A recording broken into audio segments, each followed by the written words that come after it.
Good evening, ladies and gentlemen, and welcome to another episode of The Package Tourist, hosted by yours truly, the Package Tourist, and the magical mystery tour called Life, Matthew DiBiase.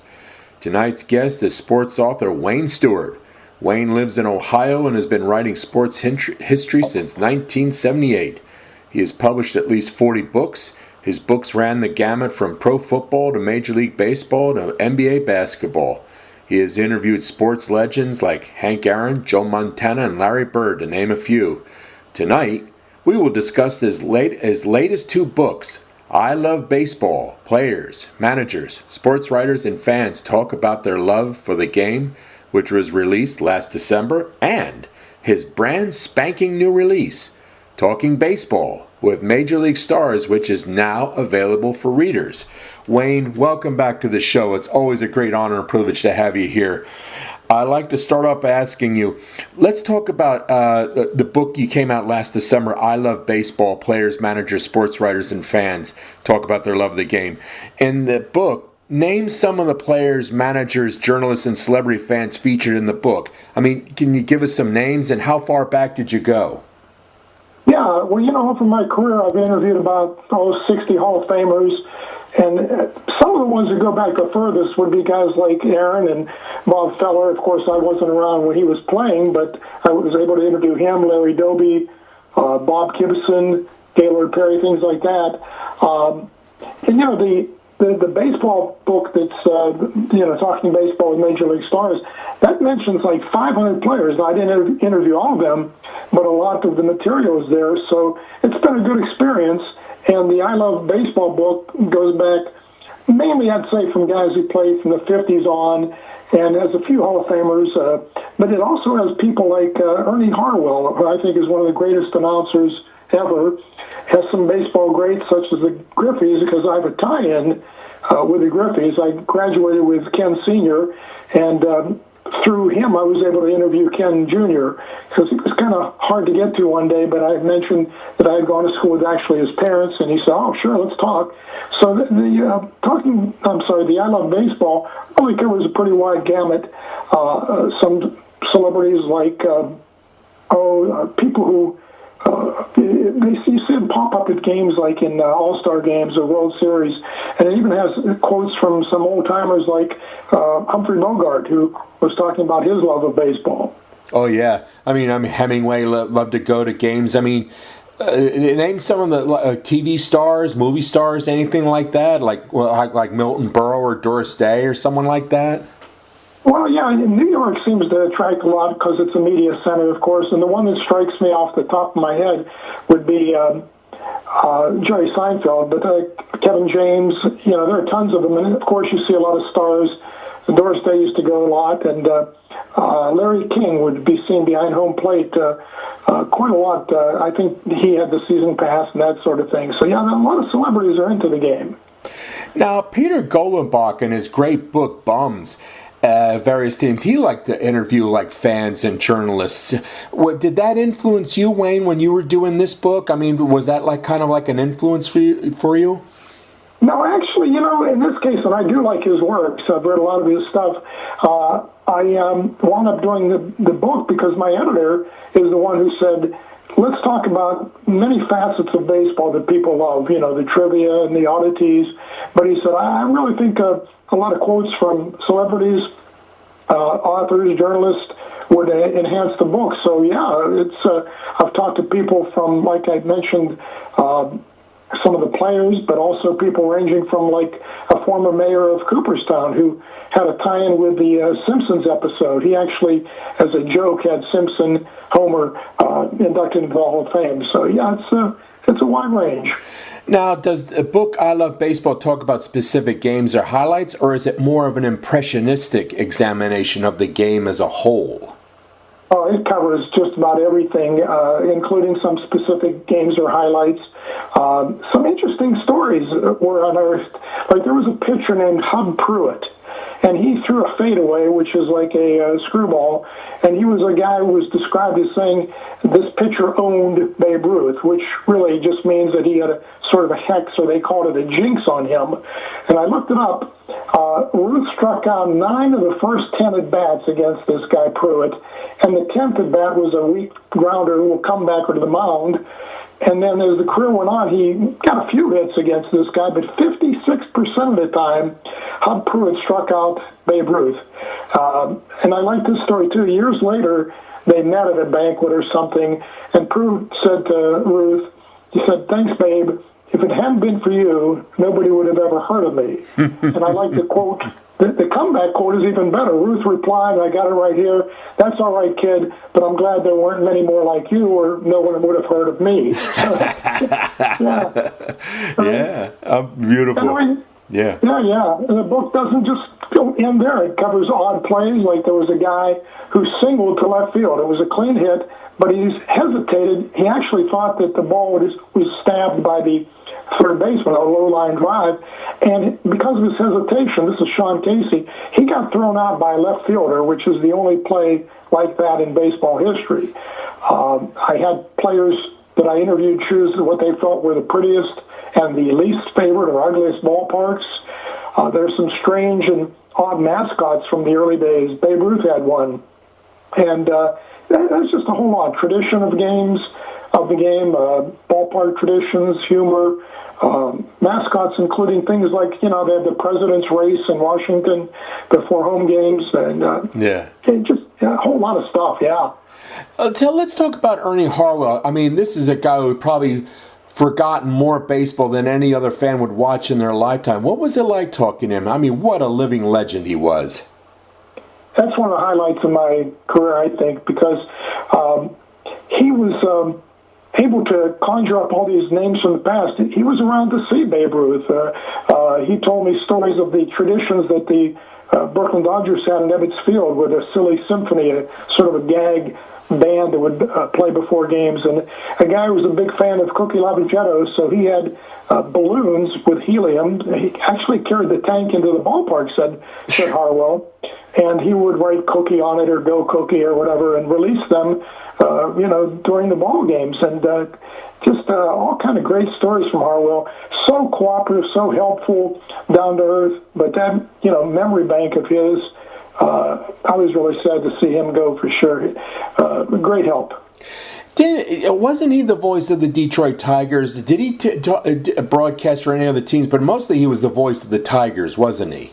Yeah, he started out, I believe, with the Atlanta Crackers, got traded to Brooklyn for a player, which was strange, but I think it was Red Barber got hurt or sick, I guess, and they needed desperately an announcer in midstream or what have you.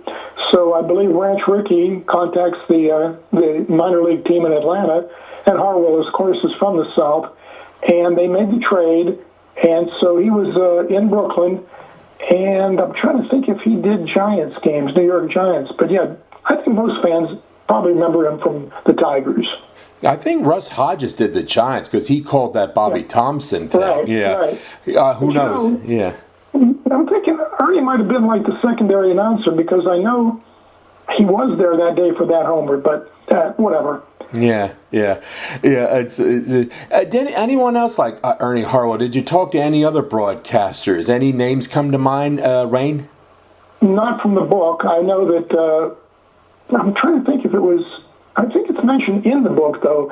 One time I was at a game in Pittsburgh. They were ready to play the Dodgers, and I had comp tickets for my family. So I'm down there by the media place where you pick up the tickets and so on. And Vin Scully comes by. Ooh. I mean, either Harwell or Scully, the greatest of all time. Yeah. And my son was a Braves fan, so, the Dodgers and Braves used to fight for the pennant sometimes back in this time period. And Harwell sees that, and he just looks at him. He kind of tosses my son's hair and says, "Braves, huh?" And just keeps walking with a big smile. So I got that impression that he's a class guy. Everybody knows that, class all the way. Yeah. When in the first book, I love it. Any surprises when you were interviewing players or managers or journalists or celebrity fans for the book? Any surprises? Maybe just how candid they seem to be when they expressed their opinions on things such as the ugliest ballpark, or sometimes like the awe that they had for their opponents. Like they would say, man, I can't believe so-and-so, Tony Gwynn's such a great hitter, or whatever. And I remember one interview in particular where I was asking about inspirational ball players, and Brett Butler was very candid and sentimental when he spoke about what he called a modern miracle. And I have his quote right here. It was in 1989 when Dave Drevecki was coming back from the doctors saying that, with his injury, he'd never pitch again. The quote from Butler was he had lost almost 3/4 of his deltoid, but he made that miraculous comeback. It was, short, but it was still very inspirational.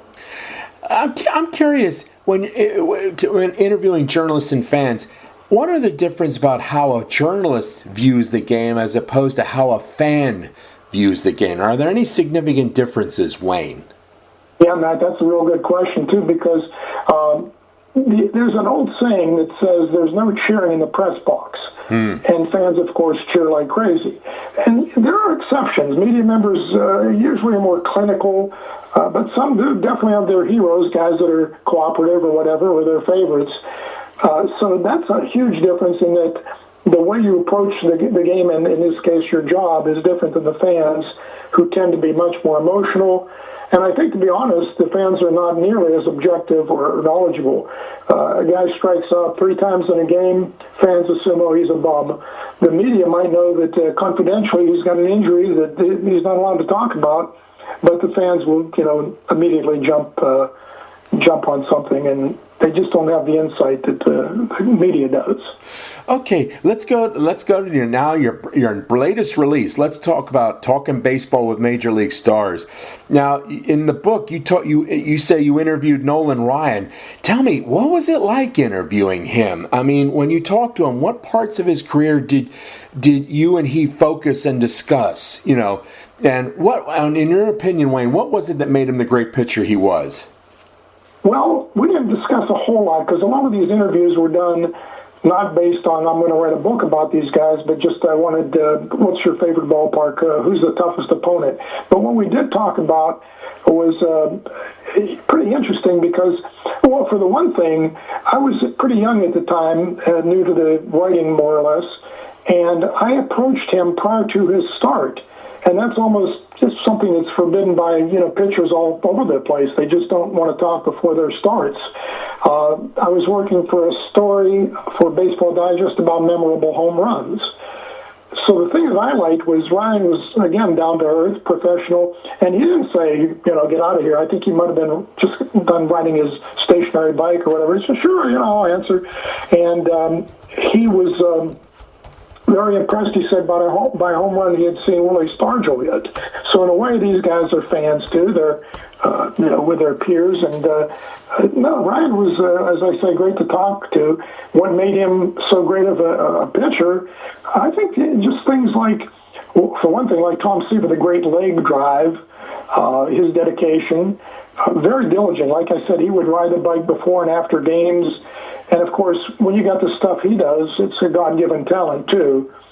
And I remember when I interviewed Griffey Jr., he told me that a key to Ryan's success was summed up by intimidation. He said, Ryan is the only pitcher that I ever felt was different to face because of the stories my dad, Andre Dawson, and Sean Dunston had told me, that he was mean and nasty. So that kind of stuff can really lead to intimidation, which I also remember Mark Grace telling me that intimidation does work for pitchers. He said, and this is a quote, that's what chin music is all about. If Nolan Ryan throws tight, it sends a message, and that is simply don't dig in. Okay. Now, when you were talking to these players in your latest book, did you come away with any new appreciations or impressions after interviewing some of these great players? Yeah, probably what I would appreciate most is their work ethic and how they really make a study of the game. Tony Gwynn was one I talked about hitting, and he was one of the pioneers in video study, for example. Now it's gone far beyond that. And I think the other thing that would be an impression I get from these guys is just their skill. They're doing something that, I looked it up too. There have been about, I think it was 23,000 people who have ever played Major League Baseball, and that's dating back to the 1800s. Now, you think about how many people have lived and died in America since then, millions and millions and millions, and these guys are elite. So and all of that kind of sunk in. Okay. Now let's talk about Greg Maddux. When you were interviewing him, what were his philosophies when it came to pitching? And can you do a comparison and contrast with him and Nolan Ryan's concepts of pitching? Were there any similarities or differences? Anything of that sort? Yeah. Sure. It's kind of funny, like with the Nolan Ryan story, I have been talking with another Brave, I think it was Chipper Jones or Smoltz, and Maddux is right next to us, and he heard what we were discussing, and he chipped in with a quick comment, and I don't know why I said it, but I said something like, "I'll get to you, you're next." I just blurted it out, but I know a lot of superstars might have said something like, "Well, what makes you think I want to talk to you?" or whatever, but no. Same as Ryan, very cooperative, down to earth, and I think, to answer the other part of the question, his philosophy would be throw strikes and get ahead. He also believed in hitting his spots, especially like the corners. And I did speak to one of his catchers, Eddie Perez, and I remember him saying that Maddox's ball moves a lot. He said that he throws a lot of sinkers and cutters into both sides of the plate, and that was what made him so tough to hit, the great control. And, when you hit those corners, that's tough on a batter who doesn't know where it's going to be or what have you. As far as similarities with Ryan, not a lot, other than like the intangibles of their work ethic, their dedication, but a lot of contrast, a lot of differences. Ryan was clearly wild, but a good wild.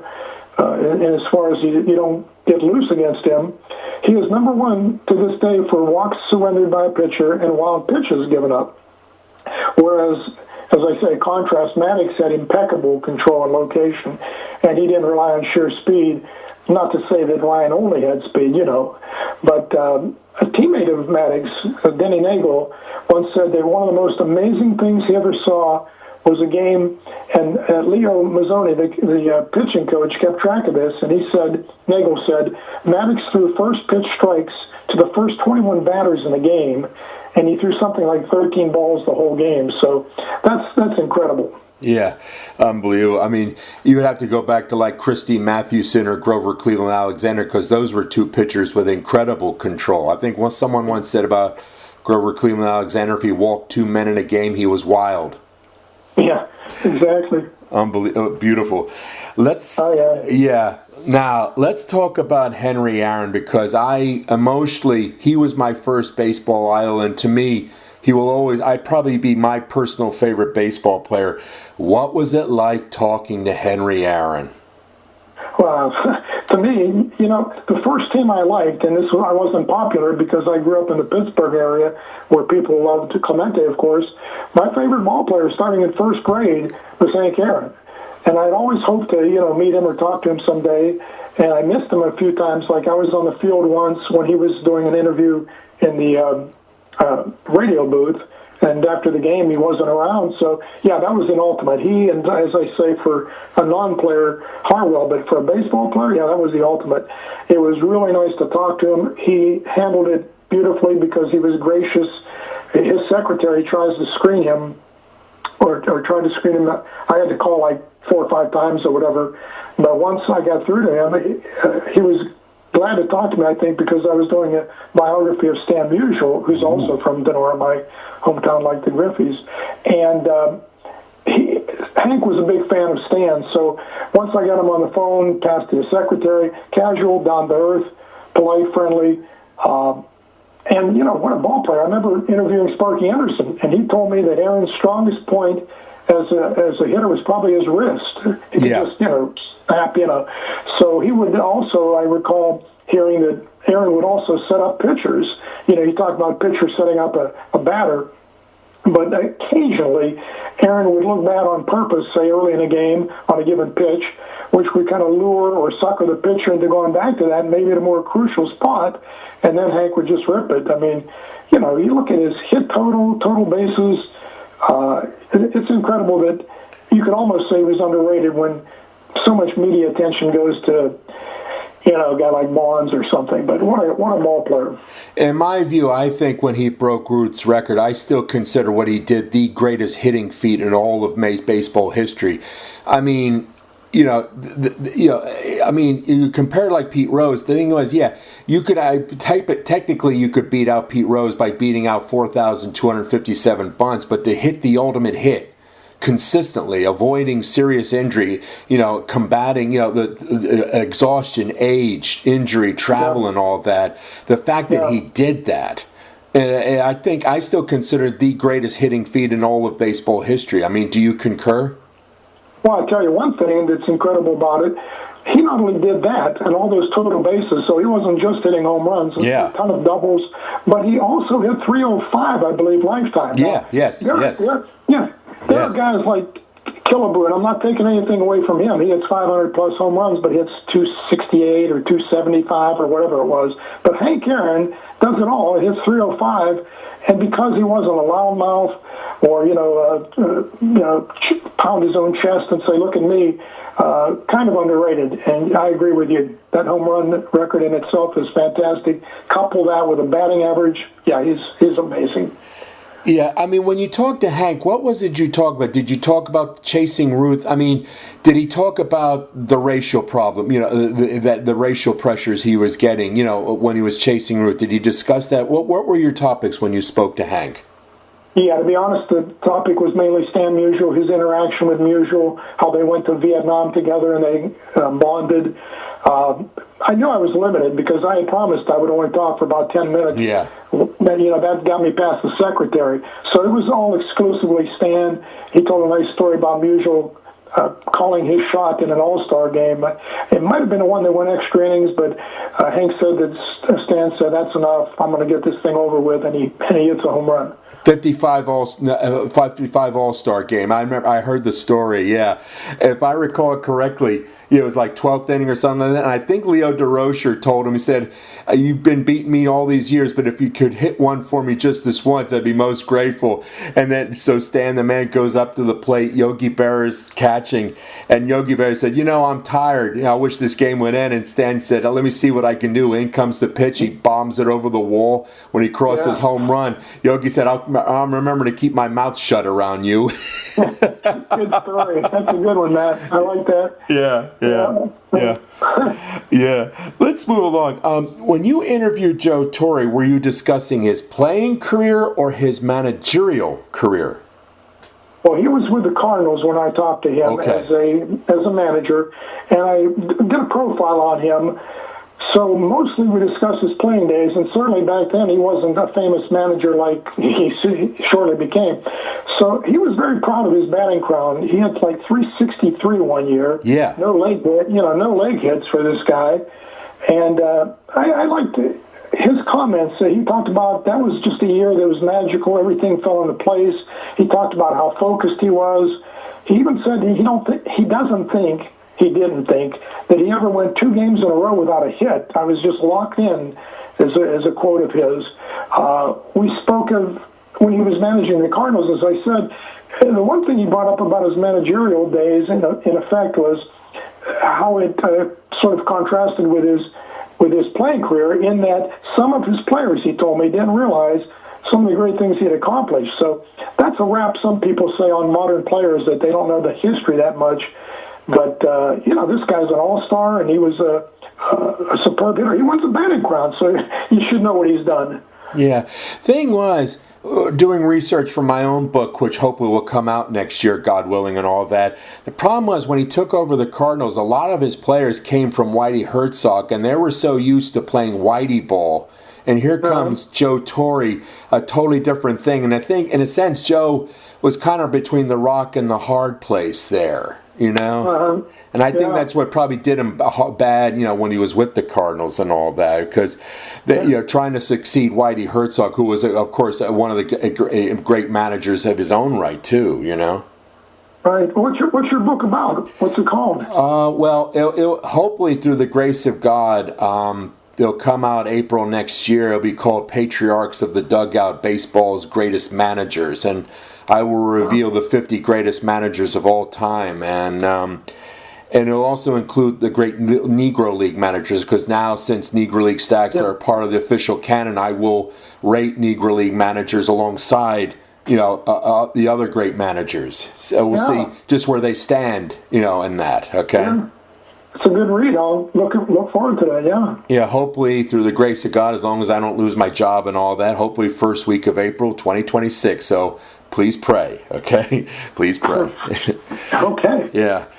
Okay, let's finish this up. Wayne, as a fan and baseball historian, how do you see the game evolving today? Do you like the way the game is going?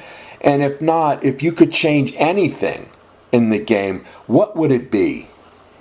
Well, it constantly evolves. We know that. But, since I go back to following the game in 1956, I guess I'm a traditionalist, or whatever you want to call it, or stubborn, but I don't in general like the way the game is going, because some of the changes are just too drastic for me. Like, I don't know. I don't like the way the game is played so much now, the reliance on the bullpen, for example. What's wrong with the pitchers, though? I understand you protect the arms and they're expensive, but I'm just saying, if it was an ideal situation and I could change things, we would have more, pitchers duels. I would do away with the DH for the same reason, But one of my biggest pet peeves is, of course, again, back in '56, you had two teams that emerged as the best in baseball after playing 154 and later 162 games. You make the season so important, and now you throw 10 other teams into the mix. I understand why, but no, I don't like that sort of thing. I'm more of a purist. Yeah. For me, I would truncate the playoffs. I would make the wild card round one game, LDS 3, LCS back to 5, and only the series be 7. That would shave off an entire week, and at least now, instead of ending around election day, then it would end in late October like it was, like 20, 30 years ago, Sure. Yeah. Yeah. Wayne, what are your next book projects? What are their topics, and when can we expect their release? Yeah, I've got one book going now. I'm working on it. Just started working on it, so it won't be out until 2026. Traditionally, they like to release, as you know, books in the early part of the year. Sometimes February, spring training, April, and sometimes in the fall. And like you say, that's when it used to be October magic. Now it's more like November. But yeah, the new book I'm working on is a baseball trivia book to challenge the fans. Just a kind of a fun book to go with some of the others. Like my favorite might be the Stan Musial book, or a book that has got a lot of humor, not too old. It's called Wits, Flakes, and Clowns on the Colorful Characters of Baseball. But yeah, sometimes the books are more in-depth, like Stan Musial, sometimes more fun, like the Wits, Flakes, and Clowns. And the trivia one, of course, will be more or less a fun book, I would hope, for challenging the readers about their knowledge of the game. You'd probably get an A+. Wayne, I want to thank you so much for appearing on the show, and I can't wait to have you on again. Well, that's great. I appreciate it. I want to read your book, so it sounds like mutual admiration, and I appreciate it. Well, you're going to have to wait till the first week of April next year, okay? Because I'm still editing the bloody thing. It's going to be a big, thick read, my friend. It's like right now I've got it down to 440 pages, okay? Okay. Yeah. That's good. That's good. Well, when you're talking baseball history from 1871 to 2025, because I'm waiting for this upcoming season to end, before I finish it, that's a lot of territory to cover, my friend. Of course, but you'll do it. I appreciate it. One thing I learned about writing about baseball, because this is my first baseball book, it's like writing about the Civil War or World War II. You can't be brief. You can just go on and on and on forever, and not repeat yourself. You can just, there's so many permutations and sub-themes and sub-themes, Yeah. Well, everybody will tell you, it's easier to write long than it is short. If somebody said, do a profile of Hank Aaron in 2,000 words, forget it. I know. You can just, there's no end to it, but that's the beauty of it all, Yep, absolutely. You take care, Wayne. Good talking to you. Take care now. Okay, bye-bye. Yep. Stay tuned, ladies and gentlemen, for my next show where I'll be interviewing British author Malerk. Thank you and good night.